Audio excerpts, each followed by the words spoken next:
Have you been thinking of starting your own Etsy shop? Well, now is the perfect time to do it.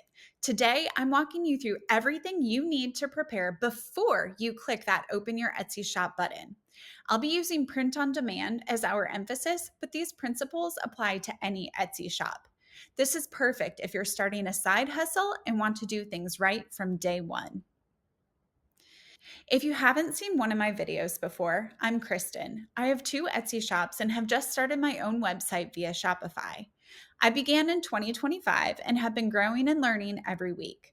Today's information will help you to be more prepared and to capitalize on the benefits you get when first opening your shop.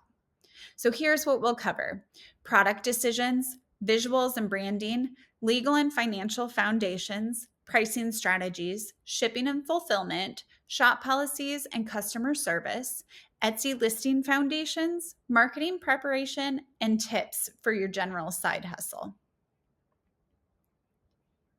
So, first off, we'll look at product decisions. This is thinking about what you're going to sell, how you're going to choose what provider to use for your print on demand, creating your design portfolio, and checking for copyright information to make sure you stay legal. So, what you'll sell.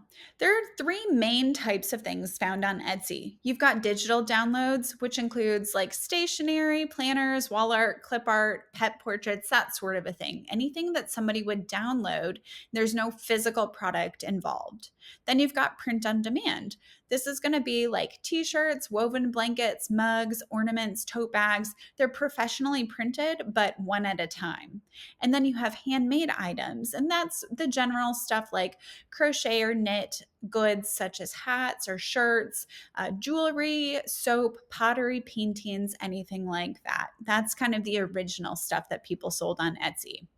First, you'll need to get a crystal clear vision for what your product is going to be. For print on demand specifically, you need to decide on your niche. Are you creating boho patterns, personalized family blankets, pet portraits, abstract art, inspirational quote, wall printables? Having a clear niche helps you stand out. Do research, do more research, and then do even more.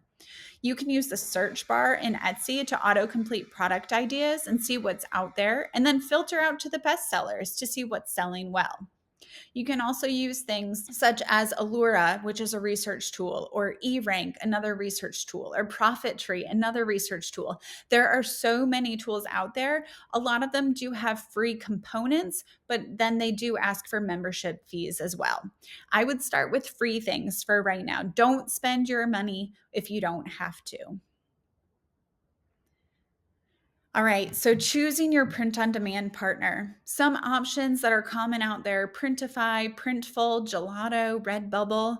Research these providers, compare their blanket quality, their printing methods, their pricing, their shipping times, whether or not they have Etsy integration.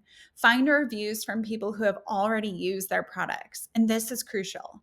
If you can order samples from your top choices and then evaluate the quality firsthand, you'll know exactly what's right for you. You need to know what your customers will receive. I'll leave a discount code for Printify in the description. That's what I use, but there are lots of good options. So find what's best for you. So, creating your design portfolio. Building a collection of designs before launching can be super helpful. It takes all the stress off for when you hit go on that Etsy shop. Consider what works well for your specific product. Try to aim for at least 10 to 20 strong designs to start with. Do your heavy leg do your heavy legwork up front, so once you open your shop, you can gain the most traction in your initial Etsy boost period. This lasts for about 2 weeks, where Etsy will show your products earlier in the search, but after that, then you rely on what's called search engine optimization, or SEO. We'll talk more about that later. Copyright checks. Do your research. Make absolutely sure that all of your designs are original or that you have the proper license to be selling them. Copyright violations can get your entire shop shut down on Etsy. If you are planning to use other people's clip art or designs, make sure that they're okay with it before you try to sell it. If it's not clear in their descriptions, You can always message those sellers to clarify. But when in doubt, ask, do not use copyrighted material. All right, let's dig into the visuals and branding now. This is going to make your shop unique and stand out. Since you won't have physical inventory with print on demand products or digital products, you'll rely on mockups. Now, if you have a handmade shop, you can take photos of the items from your house, make sure that you've got good lighting, and set things up nicely to really highlight the features of your product. But we're focusing on print on demand or digital items here, so that's what we'll talk about. Often, your print on demand provider will offer basic mockups. Look at the mockups on the left here. Those are mockups of a shirt that I have available on Printify.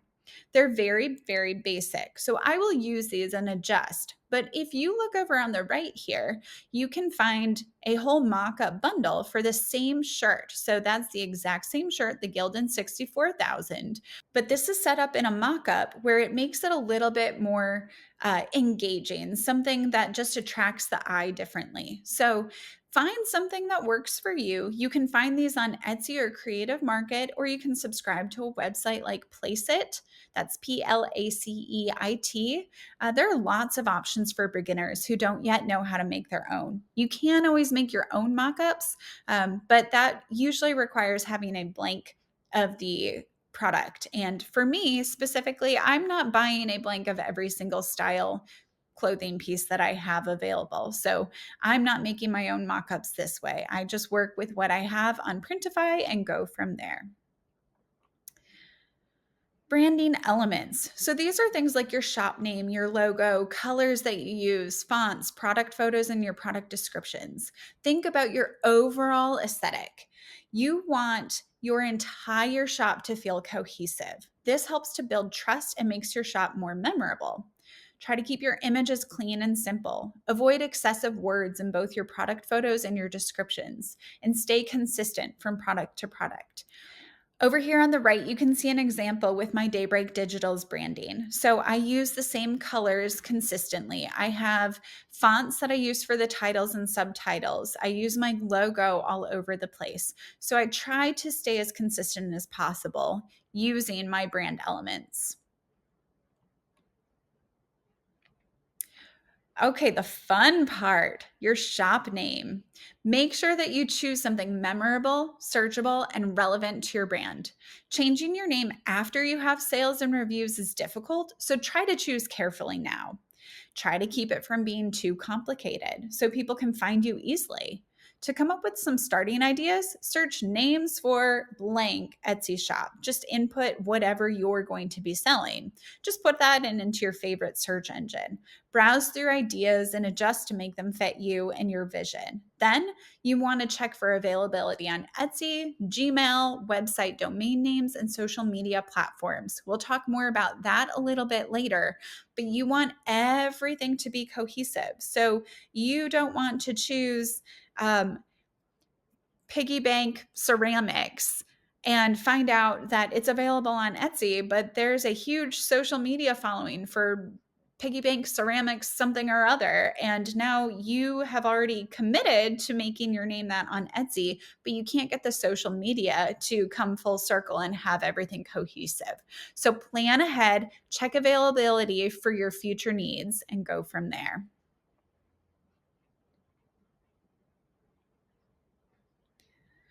So let's look at the legal and financial factors here. So this is kind of the nitty gritty. It's less fun than choosing your name and your colors and your logo and all of that, but it is super, super important.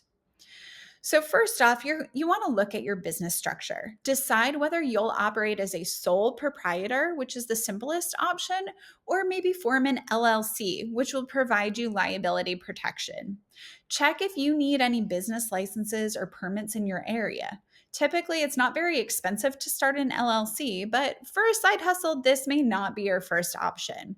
You are more at risk legally as a sole proprietor, but this might be okay as you're just starting out. As your business grows, you may want to change your plan. Personally, I did not do an LLC yet. I am acting as a sole proprietor, but I think I will be starting an LLC before too long as my business is growing. Okay, speaking about those piggy bank ceramics, let's look at your bank account. Set up a separate bank account for your shop. This isn't just professional, it makes tracking revenue and expenses infinitely easier when it comes to tax time. You'll link this account to receive your Etsy payments, and it just makes everything so much easier to track. I used Capital One and started a new account all online from my kitchen table. Your local bank or credit union may also have some incentives for small business owners, and that might be worth checking out too. But key is have a separate bank account. Do not link your Etsy to your private bank account. You will regret it later. If you have net earnings from self employment of $400 or more, you will need to file taxes for your side hustle. This is for the United States. I cannot speak to other countries because I am located in the United States. But this requires you to pay self employment tax, which includes Social Security and Medicare, on your profit, even if your total gross income is low. You'll also have to file it with your standard form 1040.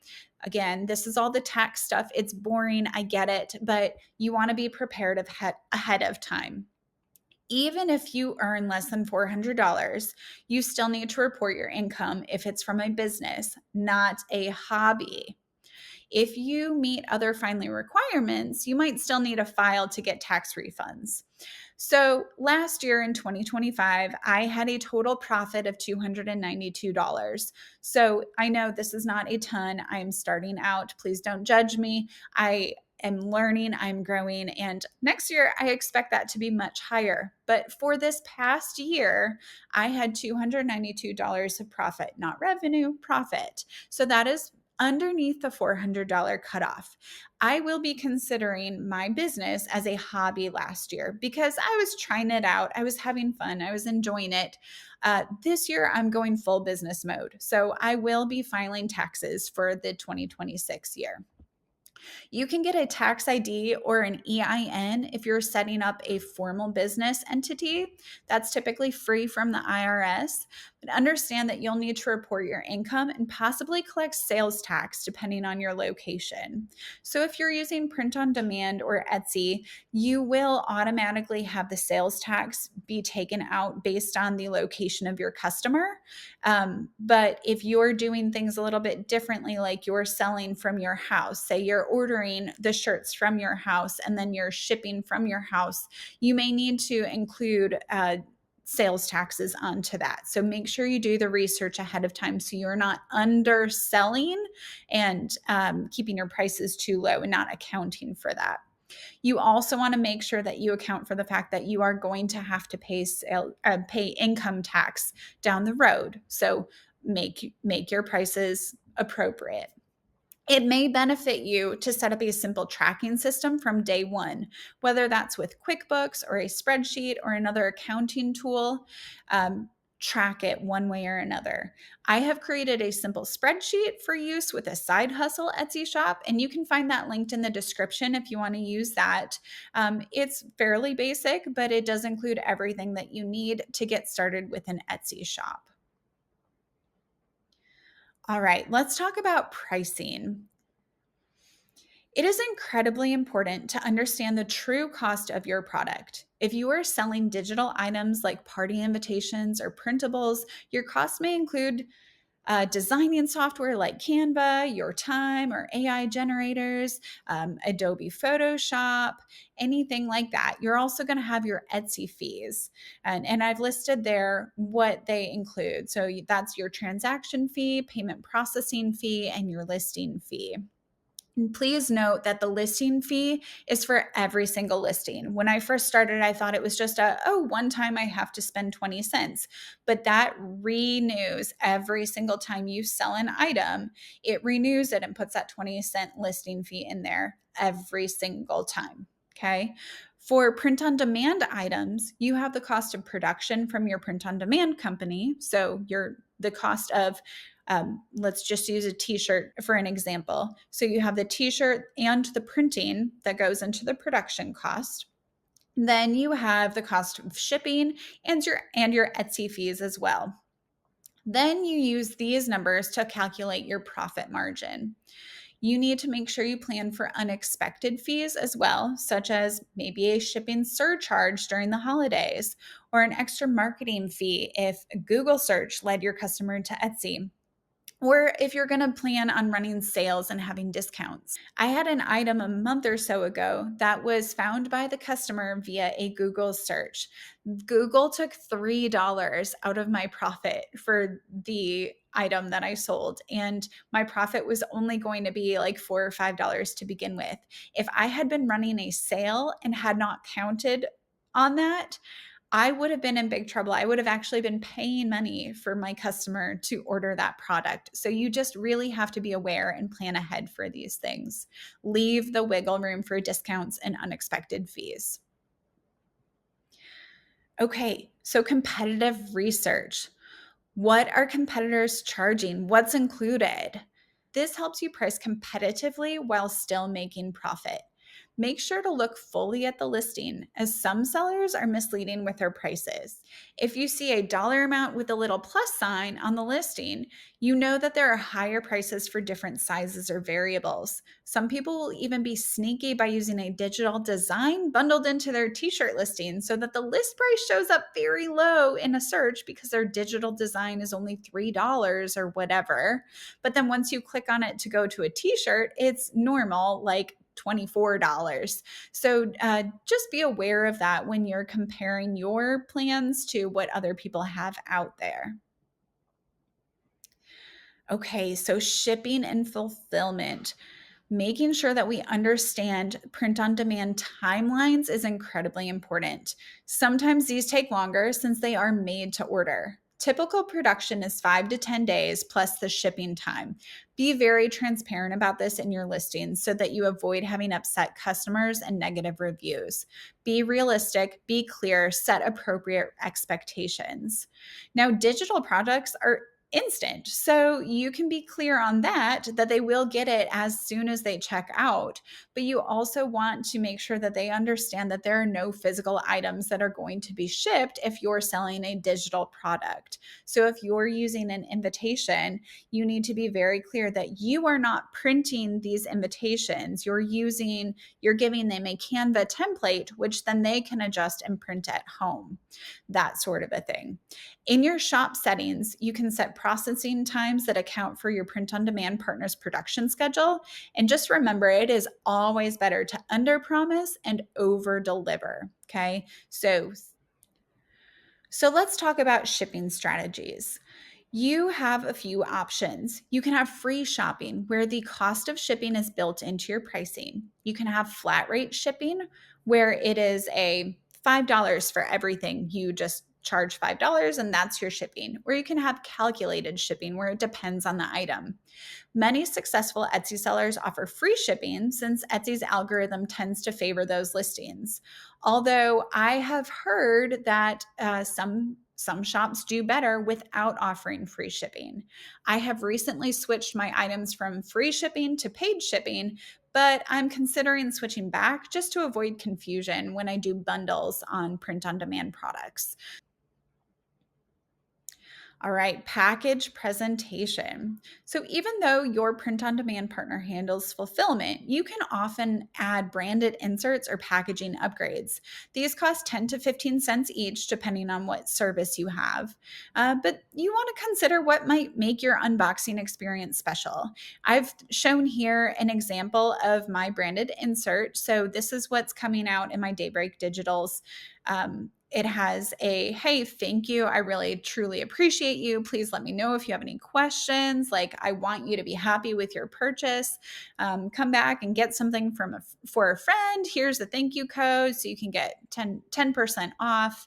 I also link to my other Etsy shop, and I have social media handles so people can follow me and communicate with me. And it's just a nice little thing to add on. Consider what will make the unboxing experience special for you and your shop. Sometimes it's nice to offer customers a discount code for future purchases, but you do have to make sure that that pricing is accounted for so you can plan to have a discount and not lose money. All right, so now we're getting into shop policies and customer service. Again, this one's not as fun as some of the other stuff, but very, very important. Before you launch your shop, you want to write clear policies covering processing times, returns and exchanges. Note that your print on demand items with custom designs are often non returnable and non exchangeable, and help people understand what happens if they have a problem with an order. So here's an example with my shop. This just shows what my policies are right now. The main thing is just keeping everything super clear. And when in doubt, just go on the error of caution. So, returns and exchanges. I have no returns or exchanges set for pretty much all of my items. However, if somebody talked to me, I'd probably help them figure it out. So, I had a blanket that was misprinted by the print on demand company, and my poor customer, his all of his family, that it was pictures, his entire family turned purple in the printing. So of course I helped him out with that. I got it sorted out and got him a new blanket and everything was fine. But I'm not going to leave my customers hanging out with purple people if there's an issue. But technically, no returns or exchanges is what I have it set to. So that doesn't mean that you can't do a return or exchange. It just means it covers you for the general population. All right, plan for your customer service. Think through how you're going to handle messages, customer requests, potential issues like those damaged items or printing errors I was just talking about. Know your print on demand provider's policies for reprints and refunds so that you can confidently handle problems. Also, make sure to read the details from each provider for the product that you're creating. Following their recommendations from the start can prevent so many issues. So, if you're making an embroidered hat, there are specifications on how thick your design needs to be in order for it to print properly. Or, they use one of 12 different colors of thread. So, you're not going to have the same color combination if you have something that's 4 different shades of blue, you're not going to see all of those when it comes through with the embroidery. So look into all of the details and plan ahead. All right, so setting response time expectations. If you're running this as a side hustle, you need to be realistic about your response times. Etsy tracks this, but responding within 24 hours is perfectly acceptable, but you do want to respond. You can set up auto replies for common questions or to let your customer know that you will get back to them during certain hours or certain days. So you can set it up like, oh, yeah, I'm going to be available Monday through Friday between the hours of 8 a.m. and 3:30 p.m. Eastern time. Be very clear about that, and then they know when to expect a response. If you see here, the Etsy looks at your replies, your shipping, and your reviews, and that's what allows you to become a star seller. So you want to work towards all of that. Make sure that you reply quickly and thoroughly and help your customers feel understood and satisfied. All right, now the fun part, your Etsy listings. So, first, we've got product descriptions. Write compelling descriptions with relevant keywords so that people can actually find your items. Think about what customers would search for and naturally incorporate those terms. Keep them short and sweet. Provide the information, but not too much fluff. Here's an example for this vinyl sticker. You can read through that, pause if you need to, but I have a little blurb about what it is. I have the sizes available, the product features, and then the care instructions. Use relevant keywords, keep it short and sweet, say what's included, include the care instructions. If you have variations like the sizes or colors, add that. And then if there's a personalization option, this would be a good place to put that as well. So, with your initial inventory, you want to start with 10 to 20 listings. We talked about this a little bit earlier. You do not need 100 designs at your launch. This keeps your upfront listing fees lower while you learn what sells. So remember, you're putting 20 cents down with every listing that you put up onto Etsy. So if you're doing 100 listings, that's going to add up fairly quickly. Figure out what works for you and then go from there. It also gives you enough to start with a decent shop. Think about if you walked into a boutique that only had one item. It's just this big empty room and one item in the middle. You might be like, okay, there's the item, and then you walk out and leave. Okay. Conversely, what if you walked into a boutique that is just filled? It literally has 1,000 items. The stuff is just crammed everywhere. That might feel a little bit overwhelming. You want to have a solid handful of high quality products, but not be overwhelming to your customers. You can also use the sections that Etsy provides to organize your items. So group things in alike areas. So all of your t-shirts can be under one section, and then all of your sweatshirts are in another. Use that so people can find what they're looking for more easily. All right. SEO. Have you heard that term yet? If you haven't, you will.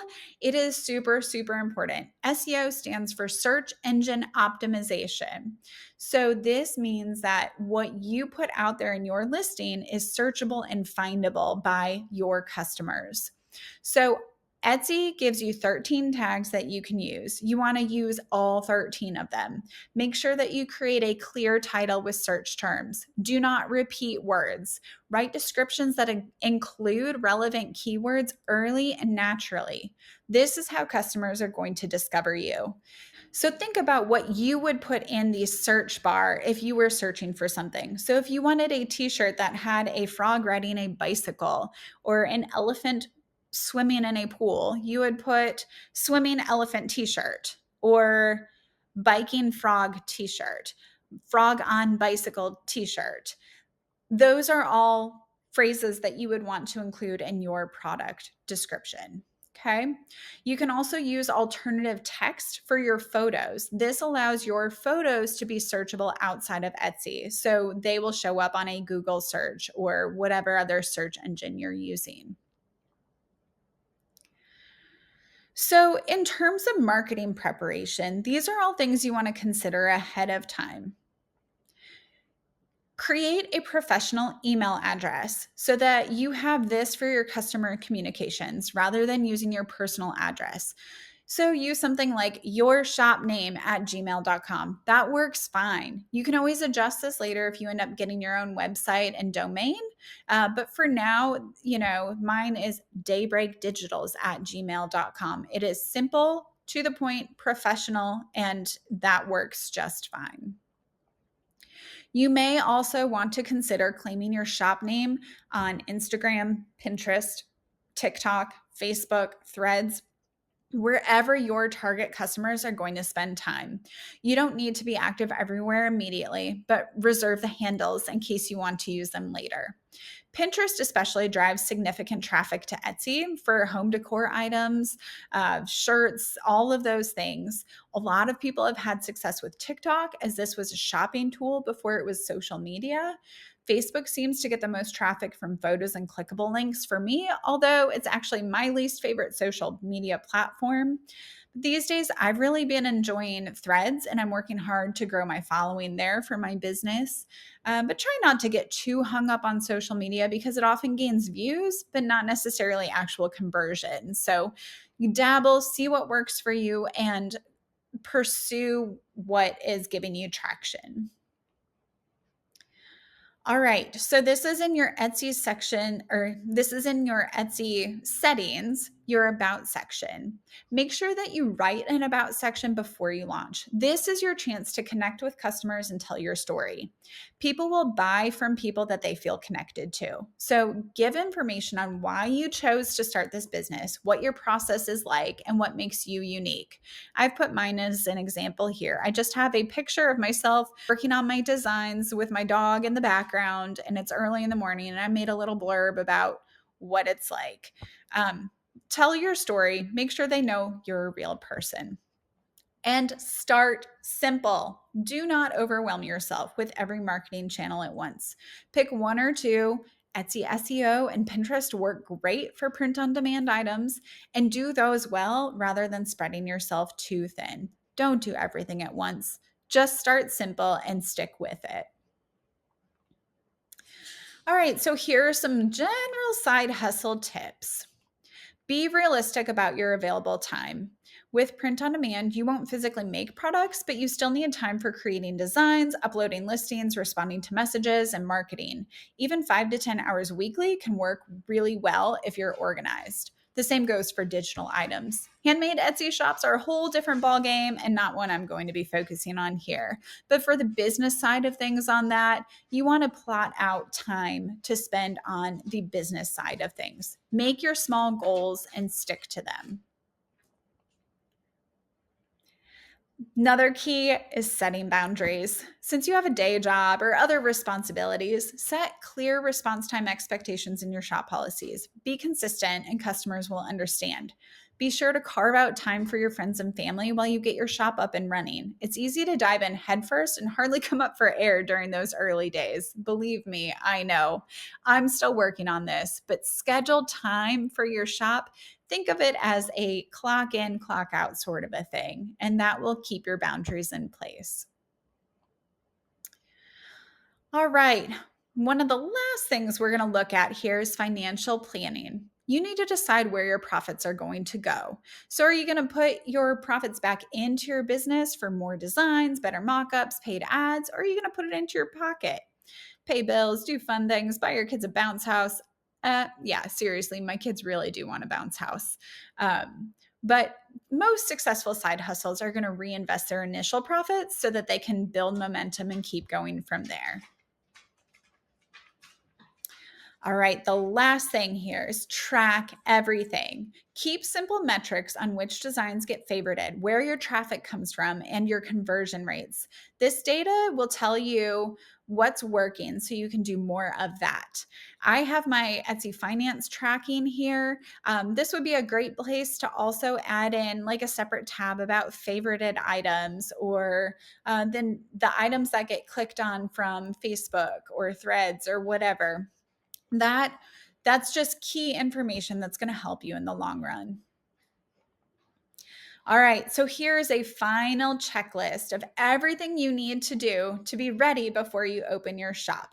Have your print on demand partner selected, samples ordered, create your 10 to 20 designs, have your shop name chosen, your social media handles claimed, your business bank account opened, your business structure decided, obtain any required licenses, get your tax ID if you need it, calculate your prices, shop policies, get those written, draft your about me section, create your professional email address, plan for your customer service items, get your mock-ups and product photos ready, write your product listings, and plan for your time management and tracking. I know it seems like a lot. If you just split it up bit by bit, I promise it's going to be fun and you're going to do great. Hopefully, this has been really helpful for you so you can stay organized and make sure you have everything set before you hit go. Really capitalize on those first couple weeks. The beautiful thing about starting with print on demand is that you have a minimal financial risk since you're not buying inventory up front. Your main investments are your time and your small Etsy fees. By preparing these elements before you launch, you're setting yourself up for success rather than scrambling to figure things out with your first customer order. Remember, you don't need everything to be perfect. Start with a solid foundation, launch, and improve as you learn what your customers respond to. You have resources like the Etsy Seller Handbook and your print on demand provider's resource center. You've got Etsy forums and seller communities. Look on Facebook and join a seller Etsy community there. I can help you if you have questions with me too. Go ahead and drop them in the comments. But every successful Etsy shop started exactly where you are now. I wish you the very best luck with your shop. If you found this helpful, please like and subscribe for more Etsy tips and tricks, and I will see you guys next time. All right, you're ready. Go get that shop open. Bye.